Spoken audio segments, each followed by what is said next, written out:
میں نہیں چاہتا کہ میری بیٹی کے ساتھ بھی ایسا ہو، مگر شہرین اپنے باپ کی ایک بات بھی ماننے کو تیار نہیں ہوتی۔ وہ صاف صاف کہہ دیتی ہے کہ میں ہر بات مان سکتی ہوں، لیکن فہم قریشی سے دور رہنے والی بات کبھی نہیں مانوں گی۔ وہ مجھے پسند ہے اور میں اسے اپنی زندگی کا حصہ بنانا چاہتی ہوں۔ آپ جانتے ہیں کہ مجھے جب کوئی چیز پسند آ جاتی ہے تو میں اسے حاصل کر کے ہی رہتی ہوں، اس لیے اب مجھے کوئی بھی اپنے فیصلے سے پیچھے نہیں ہٹا سکتا۔ یہ سن کر مرسلین کا صبر کا پیمانہ ختم ہو جاتا ہے اور وہ غصے میں کہتا ہے کہ کیا اب ایک اجنبی شخص تمہارے لیے اپنے باپ سے بھی زیادہ اہم ہو گیا ہے؟ کیا تمہیں میری باتوں پر اتنا بھی یقین نہیں رہا؟ میں تمہارا دشمن نہیں ہوں، صرف تمہیں ایک بڑے دھوکے سے بچانا چاہتا ہوں، مگر تم میری ایک بات سننے کے لیے تیار نہیں ہو۔ اس سب کے باوجود شہرین اپنے فیصلے پر قائم رہتی ہے۔ اسے لگتا ہے کہ اس کا باپ بلا وجہ ہر بات کو بڑھا چڑھا کر پیش کر رہا ہے۔ اس کے نزدیک فہم قریشی ایک اچھا انسان ہے اور وہ اس کے ساتھ خوش رہ سکتی ہے۔ مرسلین بار بار سمجھاتا ہے لیکن شہرین کے رویے میں کوئی تبدیلی نہیں آتی۔ ادھر شایان اگر چاہے تو اپنی بہن کو حقیقت سمجھا سکتا ہے، مگر وہ ایسا نہیں کرتا اور وہ خود بھی فہم قریشی کی دولت، طاقت اور شان و شوکت سے متاثر ہو چکا ہے۔ یہی وجہ ہے کہ وہ اپنی بہن کو روکنے کی بجائے خاموش رہتا ہے۔ دوسری طرف فہم قریشی بھی شایان کو اپنے قریب لانے کی کوشش کر رہا ہوتا ہے تاکہ بعد میں وہ اسے اپنے مقصد کے لیے استعمال کر سکے۔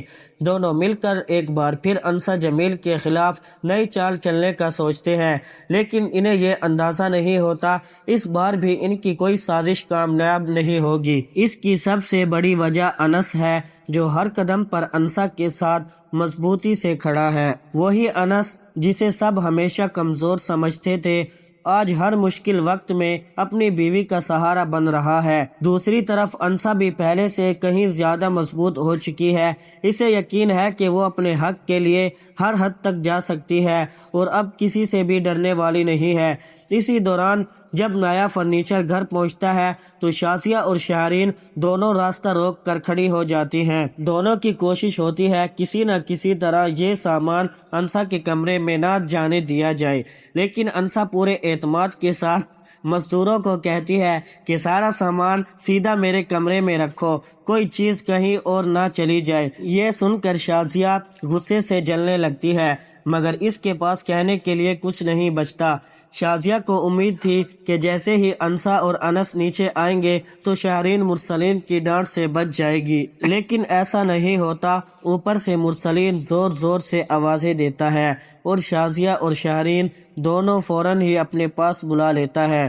وہ سخت لہجے میں کہتا ہے، میری بات ابھی ختم نہیں ہوئی تھی، تم دونوں وہاں سے کیوں اٹھ کر چلے گئے؟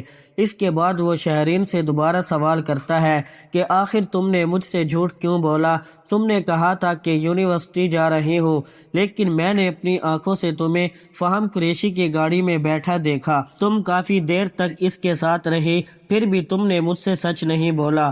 آخر تم کب تک مجھ سے باتیں چھپاتی رہو گی؟ لیکن شہرین پھر بھی اپنی بات پر قائم رہتی ہے۔ اسے نہ اپنے جھوٹ پر شرمندگی محسوس ہوتی ہے اور نہ ہی اپنے باپ کی ناراضگی کی پرواہ ہوتی ہے۔ وہ سمجھتی ہے کہ مرسلین بلا وجہ فہم قریشی کے خلاف باتیں کر رہا ہے، جبکہ حقیقت میں وہ ایک اچھا انسان ہے۔ لیکن شہرین کو پتہ نہیں ہے کہ اصل حقیقت کیا ہے۔ جیسے ہی شہرین اس سے شادی کرے گی وہ اپنا رنگ دکھانا شروع کر دے گا اور شہرین پر ظلم بھی کرے گا، جس کی وجہ سے شہرین ہر بات اپنے باپ کو بتائے گی اور اس کا باپ اس کو یہی کہے گا کہ میں نے تم کو پہلے ہی بتایا تھا کہ وہ اچھا انسان نہیں ہے۔ فہم قریشی بس دولت کے پیسوں اور اپنی نمائشوں کی وجہ سے جانا جاتا ہے، جس کی وجہ سے وہ تمہیں دھوکہ دے گا اور یہ مجھے پہلے ہی پتا تھا۔ تو ناظرین، آپ کو کیا لگتا ہے، کیا شہرین اب فہم قریشی کے جنگل سے نکل پائے گی؟ کیا اب انس اور انسا اپنی زندگی میں سکون سے رہیں گے؟ آپ کی اس میں کیا رائے ہے اور اپنی رائے کمنٹس میں ضرور بتائیں۔ اگر آپ کو یہ ڈرامہ بہت ہی زیادہ اچھا لگتا ہے تو لائک کریں، چینل پر اگر نیو ہے چینل کو سبسکرائب کرنا نہ بھولیں تاکہ آنے والی ویڈیوز کی نوٹیفیکیشن آپ کے پاس سب سے پہلے آ جائے۔